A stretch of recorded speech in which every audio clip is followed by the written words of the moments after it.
Hi, I'm Ron Friedmann. I'm a consultant with Fireman & Company, and I also blog at Strategic Legal Technology, which you can find at www.prismlegal.com. I'm here today at Legal Tech in New York, in the New York Hilton, with two leading experts in e-discovery from ZyLAB, and one is Johannes Scholtes, who is the Chief Strategy Officer of ZyLAB, and Mary Mack, who is the Enterprise Discovery Counsel? Technology Counsel that includes discovery. Okay. Yeah. And we wanted to have a conversation today about e-discovery. And I understand that big data, we read a lot about big data, and I understand that ZyLAB is getting more involved. So let me throw it open. I don't know, Mary? No? Ladies first. Oh, indeed.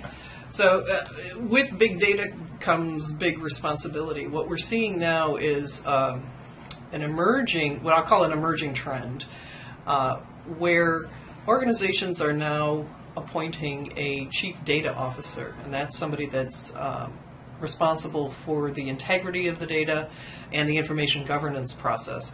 And interestingly enough, this is one of Deb Logan's research over at Gartner, that it's coming not only from the General Counsel and the AGC of litigation track and the e-discovery council track, but also obvious from the CIO track, the risk management track, and the big surprise, I think, and you were asking about what's happening in 2013, the chief marketing officer track, because this year, is it this year or next year again, where the chief marketing officer is going to spend more money on technology than the CIO? Are you talking about in the corporate world or in the law firm? In the corporate world. In the corporate world. No, in the law firms. the chief marketing officer is not quite up to Right. There are a lot of CIOs downstairs. Just want to be clear. Yes. No, but from the corporate standpoint. So we're seeing that social media, the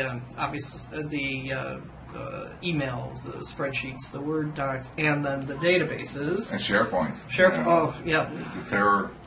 The terror of 2013. That the data is everywhere, and where we're getting a little bit more control over email archives and some of the things that can be structured document management systems. There's still the Wild West of the SharePoint Absolutely. and some of the other data. Jan, you want to talk a little Well, bit? we call that the dark side of big data. There's a good side of big data, all the great analytics, everything you can find out about your customers and buying patterns. But it's a dark side of big data that a lot of organizations don't realize. There's a lot of stuff that we are doing today, or data that we are keeping today, that contains information which is actually illegally today because of changed legislation, but it was not illegally 10 or 20 years ago when we collected that data. So does it give rise to liability if it was? It's privacy. It's privacy laws, and like in Europe, they talk a lot about privacy laws, but here in the U.S., is where the biggest fines. Right. In Europe, they talk the talk. Here, they walk the walk. Right. What some of my friends have told me is, just to frame this for the audience, is that there's much more privacy legislation in Europe than there is in the U.S., but there's much more enforcement in the U.S. Oh, absolutely. than in Europe. The maximum fine is still, as far to my knowledge, €18,000 in Europe. They're talking about 2% of your annual revenue, but that legislation hasn't passed yet. But there's a very, there's different dark sides to big data. The worst for all of companies and government organizations is that if you get involved in e-discovery and pre-trial litigation, discovery for litigation, then all of your data is subject to discovery, even obsolete data, legacy data. It doesn't matter what's in there. It's part of the whole process. Right. And so it's an absolute no-brainer that you have to, the less data you have, the lower your e-discovery costs are going to be in general.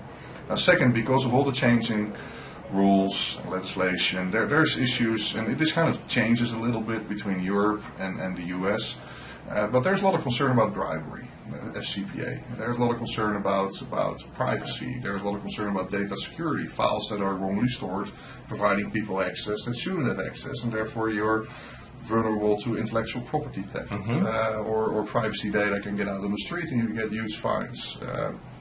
There's risk related to cartel or competition, as they call it in Europe. There's all these risks, and altogether makes that the dark side of big data is becoming more and more important for organizations, and you have to deal with it. And really the what we see happening in 2012, what we saw happening and what we see happening even more in 2013, is that organizations want to get control over their e-discovery data. So instead of giving your data to a third party, you buy software, you rent software, and you take control over that whole process from the legal hold to the collection, preservation, processing. Right. So is it fair to summarize it to say that now happening, potentially we're in the process of seeing e-discovery become subsumed by information governance? Yeah. Well, what we see happening now is that, like in 2007, we had the first legal tech educational track together with George Sosha and Jason Barron on bringing e-discovery in-house, what it takes and what you can expect and the risk and the benefits. And we were kind of, a little bit ahead of the market. We were the only one talking about it. What we saw happening the last couple of years is that we've been kind of catched up by the market. And now, every large organization has an in-house e-discovery system.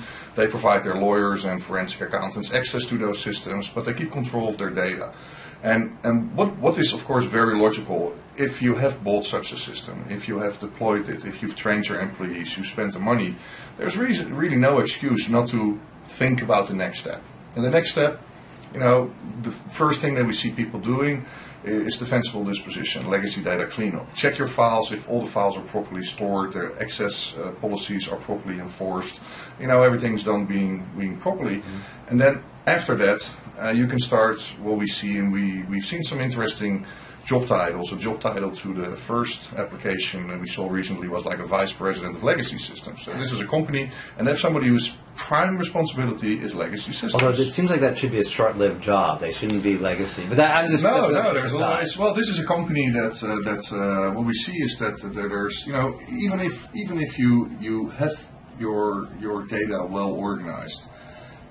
If you buy another company, it could be that company didn't organize their data very well. And we know stories about companies buying other companies that end up with like hundreds of Lotus Note servers and they had no clue what was on there. And now, if you have to process that data, you want to analyze it. And also, people will, I know stories about companies that used to have a document management system. And in that document management system, they created documents, they set the filing date and a security policy, but everybody found it so cumbersome.